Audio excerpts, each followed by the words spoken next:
দেশ জুড়ে বৃষ্টি আর জল যন্ত্রণায় নাজেহাল অবস্থা। গুজরাটের রাস্তায় এখন নদী বইছে, আর দিল্লিতে যমুনা নদীর জলস্তর বিপদসীমা ছাড়িয়ে গেছে। অন্যদিকে উত্তরাখণ্ডে ভয়াবহ ভূমিধসের কারণে বন্ধ হয়েছে বদ্রীনাথ জাতীয় সড়ক।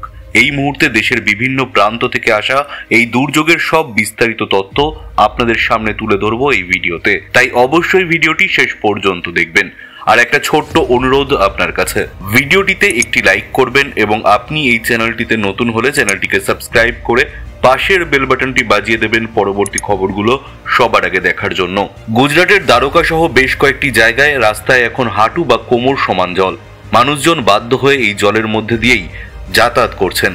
এদিকে দিল্লিতে যমুনা নদীর জলস্তর বিপদসীমা ছাড়িয়েছে। একটানা বৃষ্টি এবং হরিয়ানার হাত নিকুঞ্জ ব্যারেজ থেকে জল ছাড়ার পর যমুনার জলস্তর এখন 205.79 মিটার।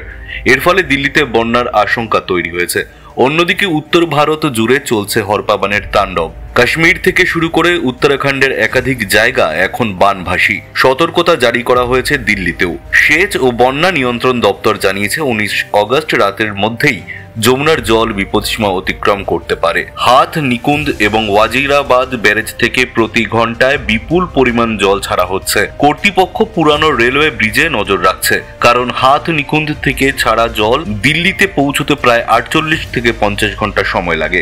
অন্যদিকে এবার ভারী বৃষ্টির সতর্ক বার্তায় আসছে কলকাতার জন্য। আগামী 2 থেকে 3 ঘন্টার মধ্যে শহর এবং শহরতলিতে প্রবল বৃষ্টি হতে পারে। হাওয়া অফিস জানিয়েছে কলকাতা, হাওড়া ও হুগলি জেলার কিছু অংশে হালকা থেকে মাঝারি বৃষ্টিপাতের সাথে তীব্র বৃষ্টি এবং 30 থেকে 40 কিলোমিটার গতিবেগে দমকা বাতাস বওয়ার সম্ভাবনা রয়েছে। কলকাতায় 70 থেকে 110 মিলিমিটার পর্যন্ত বৃষ্টির পূর্বাভাস রয়েছে।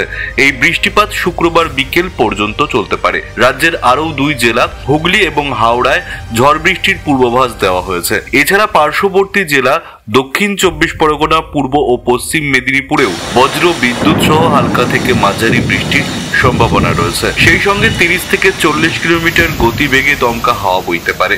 আগামী 3 দিন অর্থাৎ শনিবার পর্যন্ত কলকাতা সহ দক্ষিণবঙ্গের বেশিরভাগ জেলায় এই দুর্যোগের সম্ভাবনা রয়েছে। আবহাওয়া দপ্তর জানিয়েছে এই ঘূর্ণাবর্ত উত্তর ওড়িশা এবং গাঙ্গেয় পশ্চিমবঙ্গের উপর অবস্থান করছে, যা এই বৃষ্টির কারণ।